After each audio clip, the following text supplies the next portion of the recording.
Daripada banyak klarifikasi sih, aku lebih suka perbaikin produk langsung. Ini adalah versi upgrade dari WT Premium Series yang lama. Ini second generation. Dan semuanya ada Solanum Lycopersicumnya. Semua produk, dari facial wash sampai dengan night creamnya. Dan versi upgrade ini ada dua bahan tambahan. Yang pertama, Solanum Lycopersicum, white tomato extractnya. Yang kedua adalah white mulberry extract. Jadi perpaduan dua zat aktif ini menjadikan WT Premium Series second generation. Ini adalah skincare pertama yang menggabungkan Solanum Lycopersicum dengan Morus alba. Jadi satu saja itu sudah mahal dan terkenal sekali. Ini menggabungkan dua-duanya. Dan ini adalah skincare lokal dengan rasa internasional. Semua ingredient grade-nya A++, dan semua bahan bakunya import, jadi nggak ada yang lokal.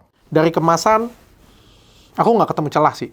Kecuali kemasannya terlalu mewah banget. Dan harganya pasti akan jadi mahal banget. Tasnya juga mahal banget ya. Ini buat pasti jadinya limited edition ya.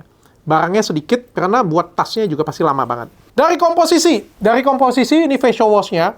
Ini bahan utamanya adalah aqua, niacinamide, ada glycerin, pelembab, propyl glycol, pelembab semuanya, Solanum Lycopersicum, Morus alba extract, Centella asiatica, dan ada beberapa ekstrak lainnya. Ini aku bilang good banget sih. Dan nggak ada SLS-nya. Jadi ini benar-benar upgrade dari yang lama yang katanya ada SLS-nya. Jadi ini tanpa SLS sedikit pun. Untuk tonernya, niacinamide, glycerin, Morus alba di bagian depannya, ada tea extract, Camellia synthesis extract, ada Solanum Lycopersicumnya.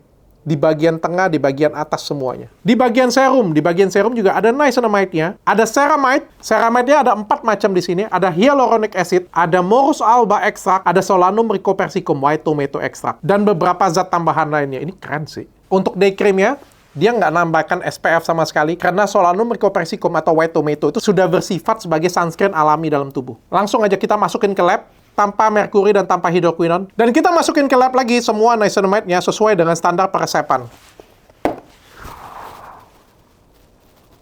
Ini benar-benar versi upgrade sih. Ayo, harus cari kekurangannya apa?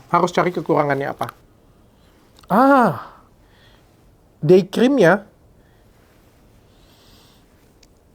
Wah, ini day cream-nya beda. Kita lanjut ke sensasinya pada part ketiga.